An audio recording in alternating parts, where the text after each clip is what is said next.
अपना सांसद चुनने के लिए छिंदवाड़ा की जनता ने अब तक 18 बार वोट किया है, जिसमें से 17 बार उसने कांग्रेस के साथ जाने का फैसला किया और एक बार ही यहाँ बीजेपी का कमल खिला है।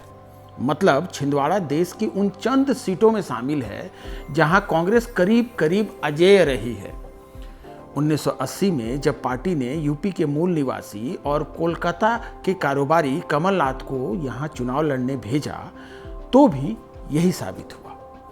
अब तो ये कहा जाता है कि छिंदवाड़ा में कमल नहीं खिलता क्योंकि यहां कमलनाथ का राज है।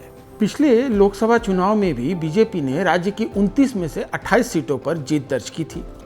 सिर्फ छिंदवाड़ा में उसकी दाल नहीं गली थी। 2023 विधानसभा चुनाव में भी कुछ ऐसा ही हुआ।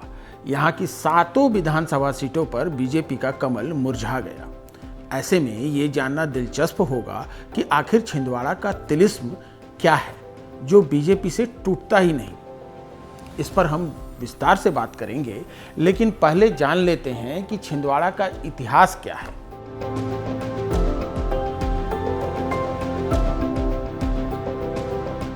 कहा जाता है कि एक समय में यहाँ शेरों की आबादी बहुत ज़्यादा थी, इसलिए इसे पहले सिन्हवाड़ा कहा जाता था। एक दूसरी बात भी प्रचलित है कि यहाँ छिंद यानी ताड़ के पेड़ों की भरमार है, लिहाजा इसका नाम छिंदवाड़ा पड़ा।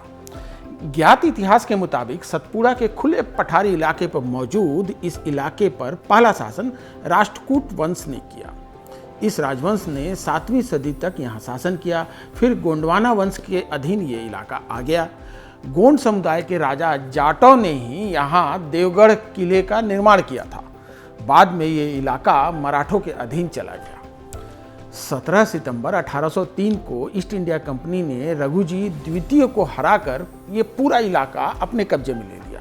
पहले स्वतंत्रता आंदोलन के वक्त यहाँ तात्या टोपे के आने का जिक्र मिलता है। छिंदवाड़ा के लोगों ने आज़ादी की लड़ाई के दौरान खूब योगदान दिया, जिसकी वजह से यहाँ महात्मा गांधी से लेकर सरोजनी नायडू तक आए हैं। फिलहाल यहाँ की कुल जनसंख्या करीब 21 लाख है और 75% आबादी गांव में और 24% जनसंख्या शहरों में निवास करती है। छिंदवाड़ा के 92% लोग हिंदू धर्म में, जबकि 4% लोग इस्लाम में आस्था रखते हैं। यहाँ की 71% जनसंख्या शिक्षित है।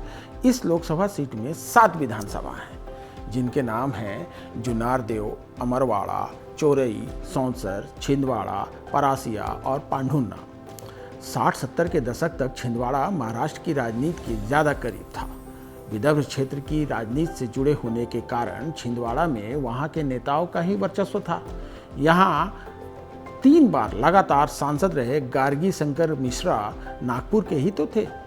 वे 1967, 1971 और 1977 में लगातार 3 संसदीय चुनाव यहाँ से जीत चुके थे। लेकिन 1980 के चुनाव में कुछ ऐसा हुआ जिसने इतिहास ही रच दिया। क्या हुआ था? तब इंदिरा गांधी ने संजय गांधी के दोस्त कमलनाथ को इस सीट से कांग्रेस का उम्मीदवार घोषित किया, जिसके बाद कानपुर में गंगा किनारे पैदा हुआ ये राजनेता कुलबेहरा की धारा बोदरी नदी के तट पर मौजूद छिंदवाड़ा आया और फिर कभी पीछे मुड़कर नहीं देखा।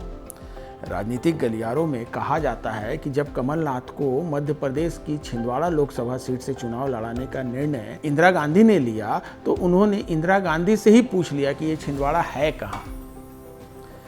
13 दिसंबर 1980 को इंदिरा गांधी छिंदवाड़ा लोकसभा सीट के प्रत्याशी कमलनाथ के लिए चुनाव प्रचार करने आई थीं। इंदिरा ने तब मतदाताओं से चुनावी सभा में कहा था, कमलनाथ उनके तीसरे बेटे हैं, कृपया इन्हें ही वोट दीजिए। छिंदवाड़ा संसदीय सीट पर 1980 में कमलनाथ के उम्मीदवार बनने और उनके जीतने के बाद यह सीट उनका पर्याय बन गई। 1980 के बाद लगातार 4 चुनाव वे जीते और संसद में जिले का प्रतिनिधित्व किया। 1996 से 1998 के बीच के 1.5 साल को छोड़ दें तो उसके बाद फिर से वे जीते और तब से अब तक उन्हें यहाँ से कोई हरा नहीं पाया। वे 1980, 1984, 1979, 1991 के बाद 1998, 1999, 2004, 2009 और 2014 में सांसद चुनाव जीतकर एक रिकॉर्ड बना चुके हैं। कमलनाथ को इस सीट पर सिर्फ एक बार हार मिली थी और उन्हें हराने वाले उम्मीदवार थे बीजेपी के दिग्गज नेता सुंदरलाल पटवा। हालांकि कमलनाथ ने अगले चुनाव में ही उन्हें हराकर अपनी सीट वापस पा ली। साल 2019 के चुनाव में हालात बदले और उन्होंने अपनी इस सीट से अपने बेटे नकुल नाथ को उम्मीदवार बनाया।